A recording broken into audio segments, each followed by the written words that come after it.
Baiklah, pada saat ini kami dari kelompok 2 akan memaparkan materi tentang nomor pokok wajib pajak, dan sebelum itu kami akan memperkenalkan diri. Perkenalkan, nama saya Heriani Haigirwa dengan NIM 22043133. Perkenalkan, nama saya Novisia Fatul-Mulyaan dengan NIM 22043043. Perkenalkan, nama saya Hela Sardianti dengan NIM 22043042. Perkenalkan, nama saya Krisyanti Gadingio dengan NIM 22043039. Tunggu kelanjutan kami ya. Baiklah, pada saat ini saya akan memaparkan materi yang pertama, yaitu dasar hukum NPWP. Setidaknya ada 8 dasar hukum NPWP yang pernah dibuat oleh pemerintah. Berikut ini dasar hukum NPWP yang dimaksud. Pertama, Keputusan Direktur Jenderal Pajak Nomor KEP-27-PJ-1995 yang berlaku pada 23 Maret 1995 tentang jangka waktu pendaftaran dan pelaporan kegiatan usaha serta tata cara pendaftaran wajib pajak dan pengukuhan pengusaha kena pajak.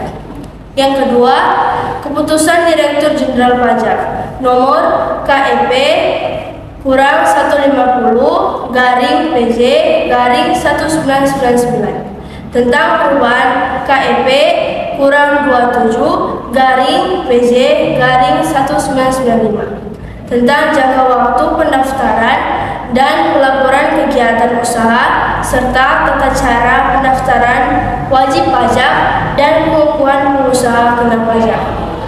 Ketiga, Keputusan Direktur Jenderal Pajak Nomor KEP-515-PJ-2000 tentang tempat pendaftaran bagi wajib pajak tertentu dan tempat pelaporan usaha bagi pengusaha kena pajak tertentu.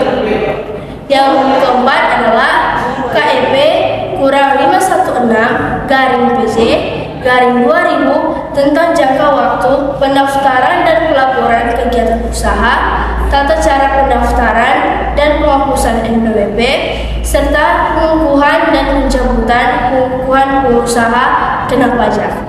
Yang kelima, Undang-Undang Nomor 28 Tahun 2007 tentang perubahan ketiga atas Undang-Undang Nomor 6 Tahun 1983 tentang ketentuan umum dan tata cara perpajakan.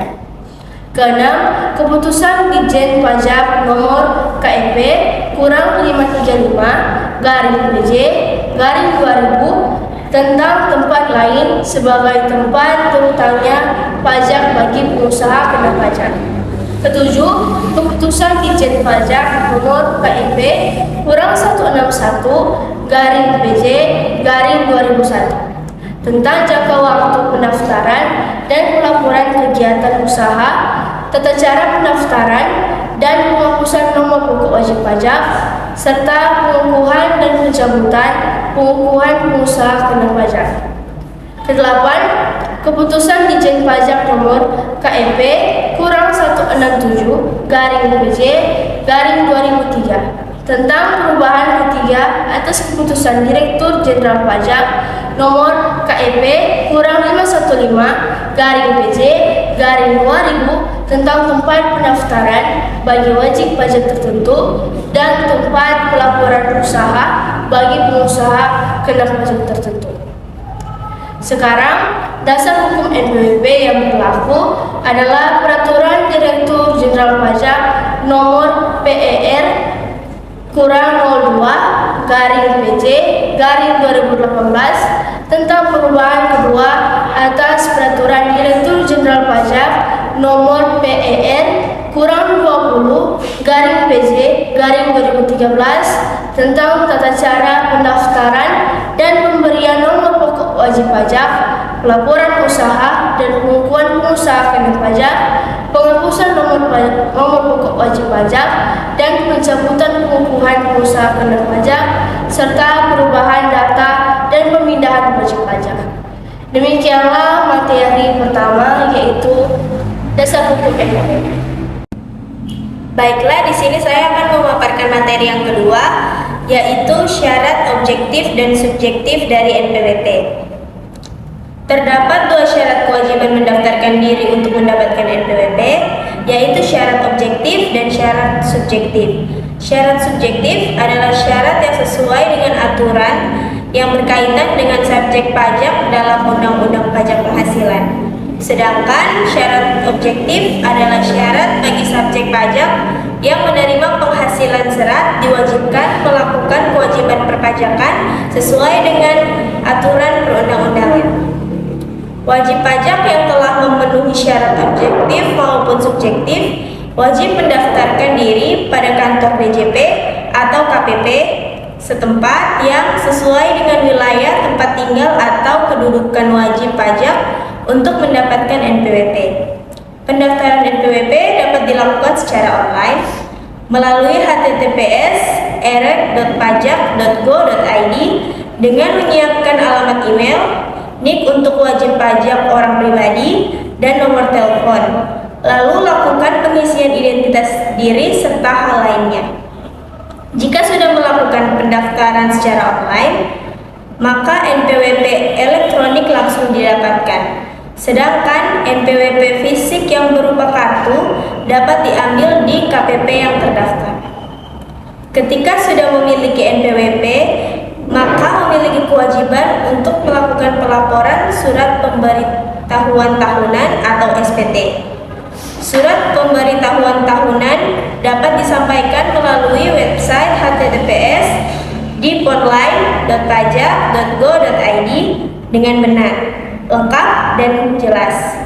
Batas pelaporan SPT untuk wajib pajak orang pribadi paling lambat tanggal 31 Maret dan untuk wajib pajak badan paling lambat tanggal 30 April. Demikianlah pemaparan dari materi yang kedua, yaitu syarat objektif dan subjektif dari NPWP. Baiklah, saat ini saya akan memaparkan materi tentang sejarah pemberlakuannya NPWP. Nomor pokok wajib pajak atau NPWP merupakan identitas wajib pajak.